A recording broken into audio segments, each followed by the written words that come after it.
चलिए अब हम लोग मैकेनिक्स पार्ट 2 पे मूव करते हैं and this is last chapter of mechanics. मतलब नॉर्मल मैकेनिक्स की बात करेंगे हम लोग, है ना। वैसे फ्लूइड मैकेनिक्स भी आगे आएगी, सॉलिड मैकेनिक्स भी आएगी। तो रोटेशनल डायनेमिक्स हम लोग पढ़ने वाले हैं, जिसको हम शॉर्ट में रोटेशनल भी बोलते हैं, रोटेशनल मोशन। चैप्टर बहुत इंपॉर्टेंट है, मतलब इसलिए इंपॉर्टेंट है कि जेई में क्वेश्चन आता ही आता है, जिससे मतलब बिल्कुल गारंटेड कह सकते हैं ना कि किस चैप्टर से क्वेश्चन आएगा। लॉज ऑफ मोशन से हो सकता है क्वेश्चन ना आए, ठीक है, लेकिन रोटेशनल डायनेमिक्स से क्वेश्चन रहता ही रहता है और चैप्टर लोगों को बहुत टफ लगता है। अगर आप इसको सिस्टमेटिक वे में पढ़ेंगे तो आपको बिल्कुल टफ नहीं लगेगा और सब कुछ आप रिलेट कर सकते हो। मतलब पीछे जो हमने पढ़ा है ना, उनसे सबसे ही सारी चीज़ें जितनी हमने क्वांटिटीज़ वहाँ पे पढ़ी हैं, जो हमने जितने लॉ पढ़े हैं, उन्हीं सारे लॉ को हम लोग क्या करेंगे, बस रोटेशन में कन्वर्ट करते चले जाएंगे, ठीक है। तो सब कुछ वही चलेगा, सिर्फ और सिर्फ ट्रांसलेशन के प्लेस पे क्या आ जाएगा, रोटेशन आ जाएगा, ठीक है। हमने रोटेशनल में भी एनर्जी नहीं पढ़ी, हमने रोटेशन का मोमेंटम नहीं पढ़ा, वो सब बातें हम यहाँ पे पढ़ने वाले हैं कि रोटेशन में कितनी एनर्जी होती है। कोई बॉडी रोटेट कर रही है तो उसमें एनर्जी होगी, कोई बॉडी रोटेट कर रही है तो उसमें मोमेंटम होगा, कोई बॉडी रोटेट कर रही तो उसे मैं रोकने के लिए फोर्स अप्लाई करना पड़ेगा, उसको घुमाने के लिए मैं फोर्स अप्लाई करना पड़ेगा। इन सब चीज़ों को हम स्टडी करेंगे यहाँ पे, ठीक है। सबसे पहले हम मोशन देखते हैं भाई, कौन कौन सी मोशन होती है ना। देखिए, एक ट्रांसलेशनल मोशन होती है,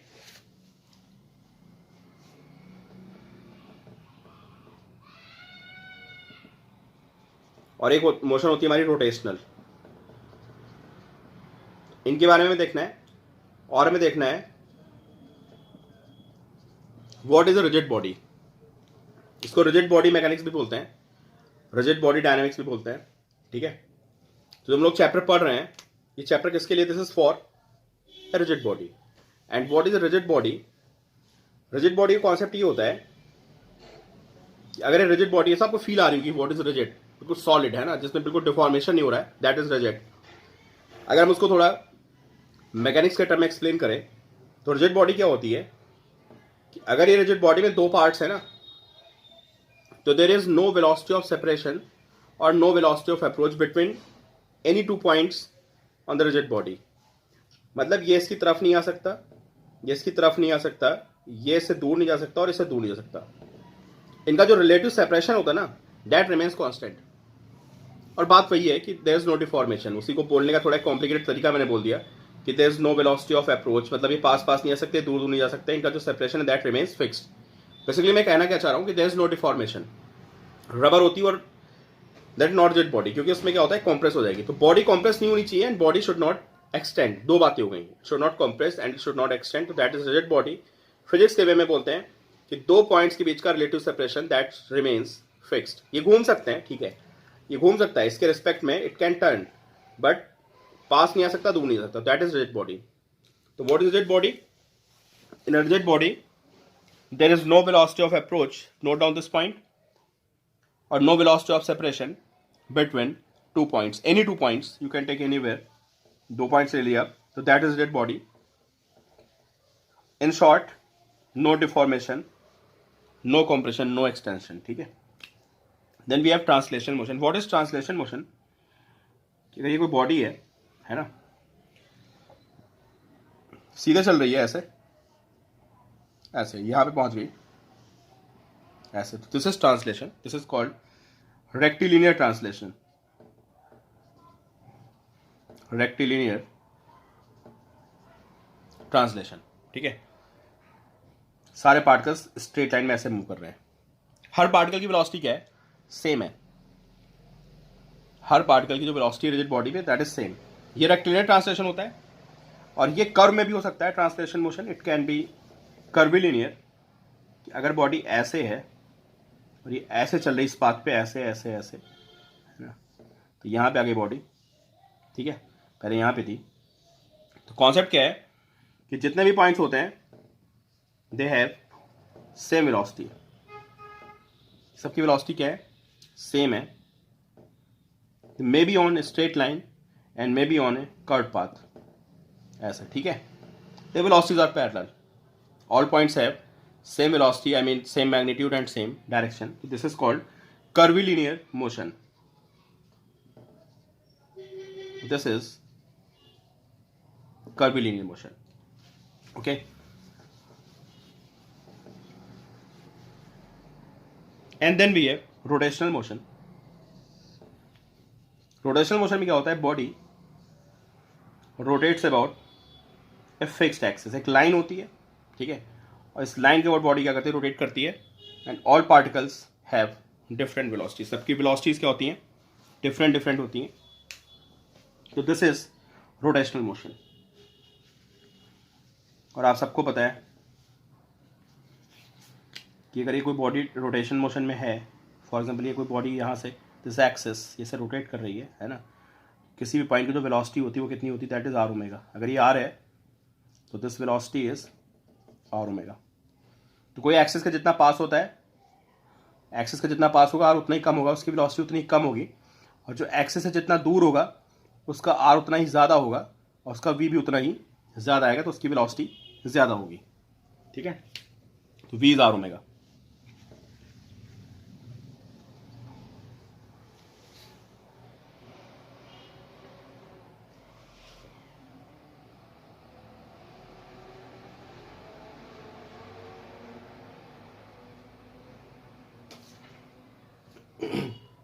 अब देखिए, सबसे पहले जो हमारी बात होगी ना, इसमें सबसे पहले हम लोग बात करेंगे किसके बारे में, इनर्शिया के बारे में. ठीक है, थोड़ा सा रिकॉल करिए कि आपको इनर्शिया के बारे में क्या पता है. आप सबको पता है कि इनर्शिया एक ऐसी प्रॉपर्टी होती है जिसकी वजह से कोई भी बॉडी अपनी स्टेट का अपोज करती है ना. मतलब मोशन से अगर उसको रेस्ट पे लाना है तो you have to apply force. ठीक है, या आपको रेस्ट से उसको मोशन पे लाना है तो भी आपको फोर्स अप्लाई करना पड़ता है, that is because of inertia. ठीक है, तो इनर्शिया अपने स्टेट का अपोज करता है. ठीक है, तो जैसे वहां पे इनर्शिया होता था हमारा मतलब ट्रांसलेशनल मोशन में या लीनियर मोशन में, ठीक है, वैसे यहां पे क्या होता है, यहां पे होता है मोमेंट ऑफ इनर्शिया. ठीक है, अब जब भी आप क्वांटिटी यहां पे पढ़ेंगे तो सब में एक वर्ड आएगा मोमेंट. ठीक है, तो मोमेंट का मतलब होता है टर्निंग इफेक्ट. सबसे पहले लिखेंगे what is meaning of moment. Moment word chapter में बहुत बार आएगा. इसका मतलब है टर्निंग इफेक्ट.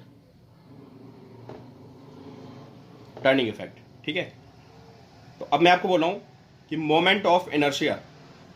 तो मोमेंट ऑफ इनर्शिया का मतलब हो गया टर्निंग इफेक्ट ऑफ इनर्शिया. इसको नोट करिए आप कि मोमेंट ऑफ इनर्शिया का मतलब हो गया टर्निंग इफेक्ट ऑफ इनर्शिया.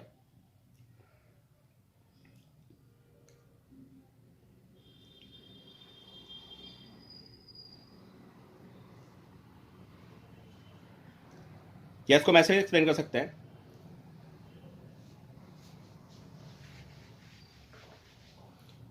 कि virtue of a body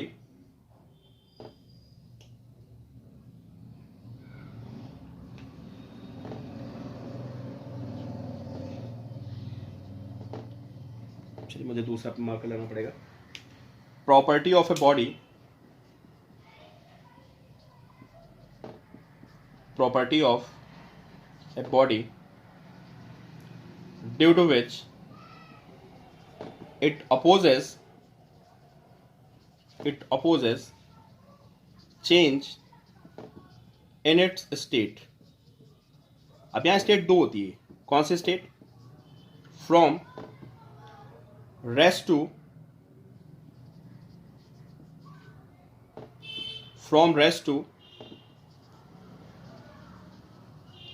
rotation. ठीक है,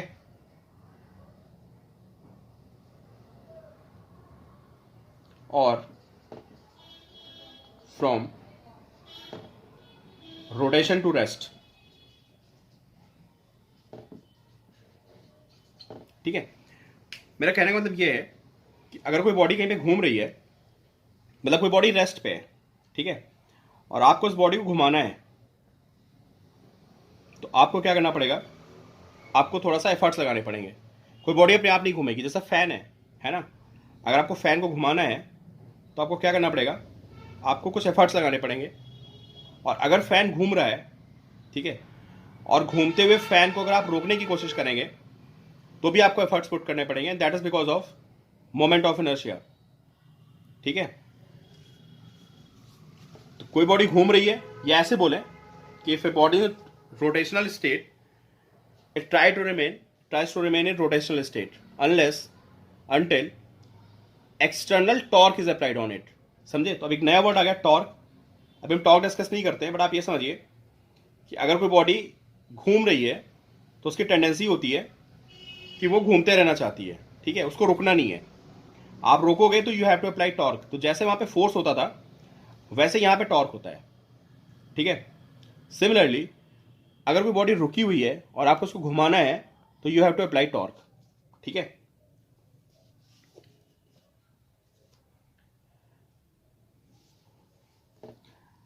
अब देखिए एक बात और है यहां पे इंपॉर्टेंट कि हमने वहां पे इनर्शिया को, मतलब इनर्शिया को हम मेजर नहीं कर सकते, है ना. जो हमने नॉर्मल फोर्स में इनर्शिया पढ़ा है that is not a measurable quantity, it can not be measured. हमने कभी नहीं पढ़ा है कि इनर्शिया की यूनिट ये होती है या इनर्शिया का मेजरमेंट ये होता है, ठीक है. हमें इतना जरूर पता है कि जो बॉडी जितना हैवी होती है उसका इनर्शिया उतना ही ज़्यादा होता है.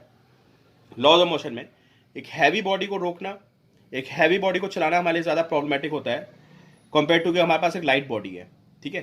तो inertia is not a measurable quantity, लेकिन जो हमारा मोमेंट ऑफ इनर्शिया होता है that is a measurable quantity. इसको हम मेजर कर सकते हैं, इट कैन बी मेजर्ड, ठीक है.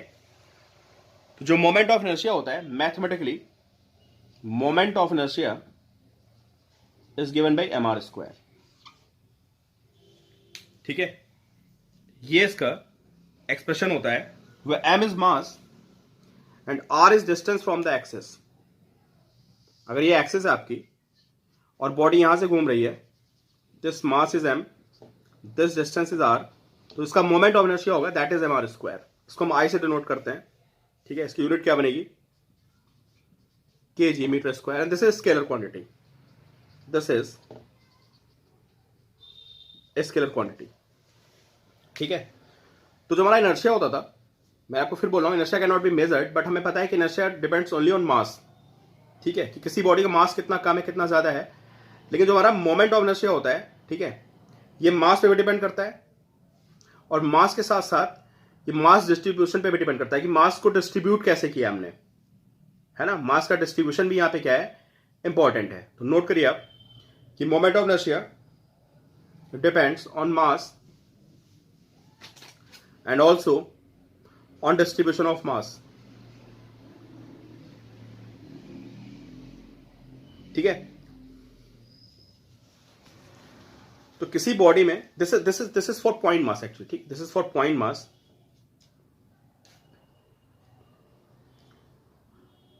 ये हम पॉइंट मास की बात कर रहे हैं और हर बॉडी का अपना अलग अलग मोमेंट ऑफ इनर्शिया होता है. मैं आपको एक एग्जांपल बताता हूं, ठीक है, कि कैसे डिपेंड करता है मास पे और रेडियस पे. एक आप डिस्क बनाइए, फ्लैट डिस्क, ये फ्लैट डिस्क है, ठीक है. और फ्लैट डिस्क पे सारा मास आपको पता है, पूरा this mass is uniformly distributed. जो मास होता है वो यूनिफॉर्मली डिस्ट्रीब्यूटेड होता है. आप सेम मास लीजिए, जितना डिस्क का मास है सेम मास लेके आप एक और डिस्क बनाइए, नॉट डिस्क,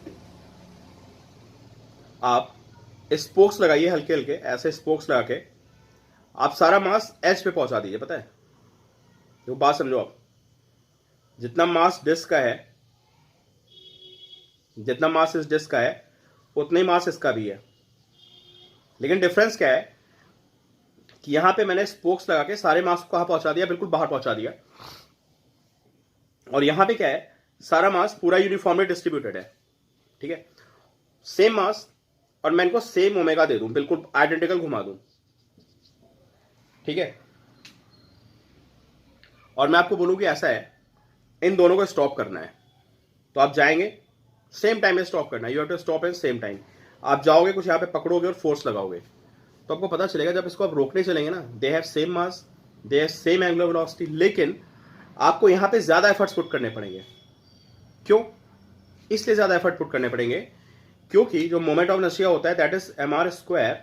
इसमें जो सारा मास है ना, इस बॉडी में सारा मास कहां पे है, सर्कमफ्रेंस पे. देखिए सारा मास यहां पे है, इस बॉडी में सारा मास अंदर डिस्ट्रीब्यूटेड है. तो मास एक्सिस से जितना ज्यादा दूर होगा, ये जो मास है एक्सिस से जितना दूर होगा, उस बॉडी का मोमेंट ऑफ इनर्शिया उतना ही ज्यादा होगा. ठीक है। तो कभी आपने सोचा है कि जो आपकी साइकिल होती है ना, साइकिल का जो टायर होता है उसमें स्पोक्स लगा के उसको क्यों करते हैं ऐसे? उसमें हम सीधे डिस्क क्यों नहीं यूज कर लेते हैं? सोचो आप, जो आपकी साइकिल होती है ना, साइकिल में हमें स्पोक्स लगाने की क्या जरूरत है? हम एक फ्लैट डिस्क लगा दें, मेटेलिक डिस्क लगा देते हैं, जैसे आपकी वहां पे जिम में रखी होती मशीन्स। आपने जिम में मशीन्स देखी हैं, जो साइकिलिंग मशीन होती है उस पर वो लगी होती है, क्या लगी होती है? वहां पे डिस्क लगी होती है, ठीक है। एक फ्लैट डिस्क होती है जो जिम की आपकी क्रॉस ट्रेनर आते हैं, और आपकी साइकिलिंग होती है ना। तो आपका भी ध्यान देना, पूरी डिस्क लगी होती है फ्लैट। लेकिन जो आपकी बाईसाइकिल होती है या आपकी जो आपकी स्कूटर या कार होते हैं, इनके सबके व्हील में देखना आप सारा मास दूर पहुंचा देते हैं। उसका रीजन ये होता है ना, खासकर मैं बाइक की बात करूं तो, ठीक है, बाइक की या उसकी मैं बात करूं, अगर साइकिल की बात करूं तो होता क्या है कि जब आप स्पोक्स लाके मास को दूर पहुंचाते हो तो मोमेंट ऑफ इनर्शिया ज्यादा हो जाता है। और एक बार मोमेंट ऑफ इनर्शिया ज्यादा हो गया ना, तो उस बॉडी को रोकना भी मुश्किल होता है। भाई चलाना तो मुश्किल है ही है, साथ में उसको रोकना भी मुश्किल है। तो आपने देखा होगा साइकिल में आप पैडल मारना बंद करते हो, है ना, उसके बाद भी आपकी साइकिल चलती रहती है काफी दूर तक।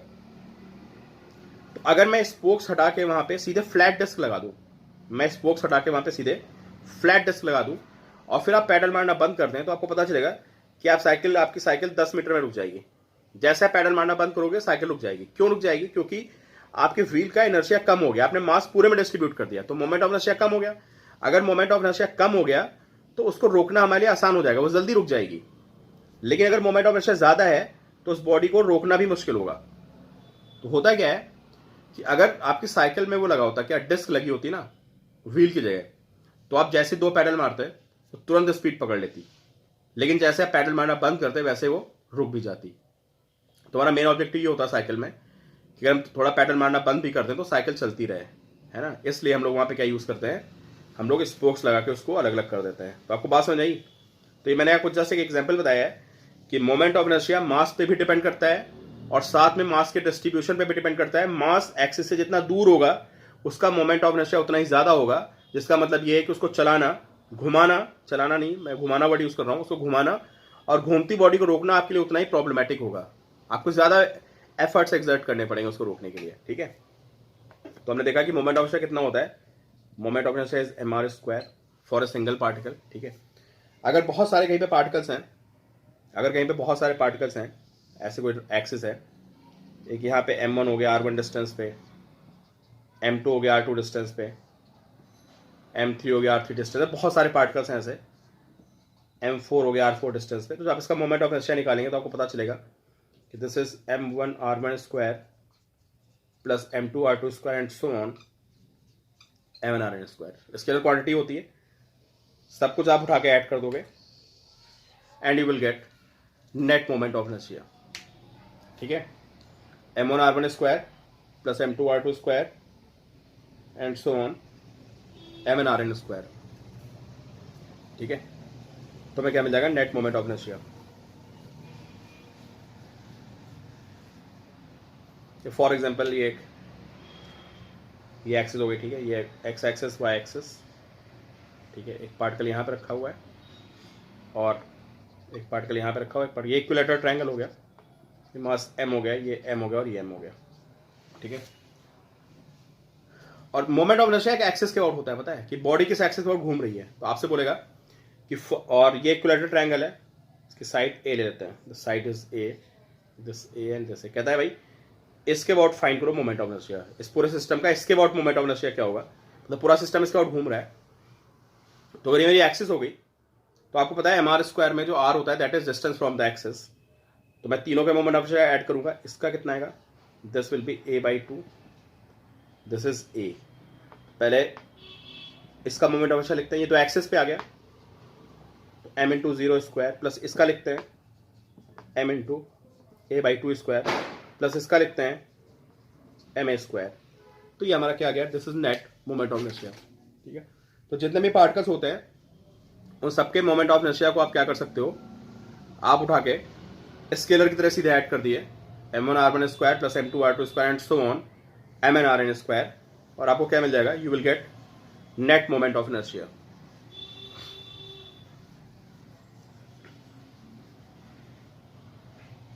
ठीक है, बहुत इंपॉर्टेंट क्वांटिटी, इसके बिना कुछ भी नहीं होना, समझ लो आप, ठीक है। हर बॉडी का अपना एक अलग अलग मोमेंट ऑफ इनर्शिया होता है, डिस्क का अलग होगा, रिंग का अलग होगा। सबसे पहले हम लोग आते हैं moment of inertia of ring. जैसे कोई मुझसे बात करता है कि what is moment of inertia of the ring, ये रिंग बना दी, ठीक है। अब रिंग आपको पता है बहुत से छोटे छोटे मास से मिलकर बनी हुई है। एक छोटा सा मास लेते हैं यहाँ पे डीएम, रेजिस्टेंस इज आर, ठीक है। ये डेरिवेशन बोर्ड में आती है, देख लेना आप स्कूल में। रिंग है, इसका मास हमने, तो अगर मुझे इसका, ये कैसी बॉडी बताइए, this is a continuous body, this is a continuous body, और मुझे इसका मोमेंट ऑफ इनर्शिया निकालना है। और मैंने जो मोमेंट ऑफ इनर्शिया का फॉर्मूला पढ़ा है वो मैंने पढ़ा है M R square, I is equal to M R square, where M is a point mass, I is M R square, where M is a point mass. तो point मास को लेके मुझे इसका, मतलब मैं पॉइंट मास का मोमेंट ऑफ इनर्शिया निकाल सकता हूं। And this body is continuous body, तो मैं इस पूरी कॉन्टिन्यूस बॉडी को क्या करूंगा, छोटे छोटे पार्ट्स में तोड़ दूंगा, DM DM DM, each of mass DM. अब मैंने एक डीएम पकड़ा, ठीक है, एक एलिमेंट पकड़ा, और इसका मोमेंट ऑफ इनर्शिया निकालता हूं। तो लिखिएगा आप moment of inertia of element, of a small element, moment of inertia of a small element is equal to D I which is DM and R square, ठीक है। अब ऐसे बहुत सारे डीएम है, तो मैं ओवरऑल क्या करूंगा, मैं इसको इंटीग्रेट मारूंगा, तो मैं लिखूंगा integration DM R square, R square तो बाहर आ जाएगा, इंटीग्रेशन में बचेगा डीएम। अब जितने डीएम होंगे वो सबके लिए आर तो कांस्टेंट है ना यार, जितने डीएम होंगे सबके लिए आर कांस्टेंट है, तो मैंने आर स्क्वायर को बाहर निकाल दिया। इंटीग्रेशन डीएम, इंटीग्रेशन मतलब होता है ऐड करना। तो अगर मैं इस डीएम को, इस डीएम को, इस डीएम को, सारे डीएम को मैं उठा के ऐड कर दूं तो मुझे क्या मिल जाएगा बताओ, आई will get total mass of the ring. जितने डीएम है मैं सारे डीएम को उठा के ऐड कर देता हूं तो I will get total mass. तो इंटीग्रेशन डीएम इज एम, तो M R square, this is moment of inertia of the ring, ठीक है। तो हमारा रिंग का क्या हो गया, मोमेंट ऑफ इनर्शिया हो गया।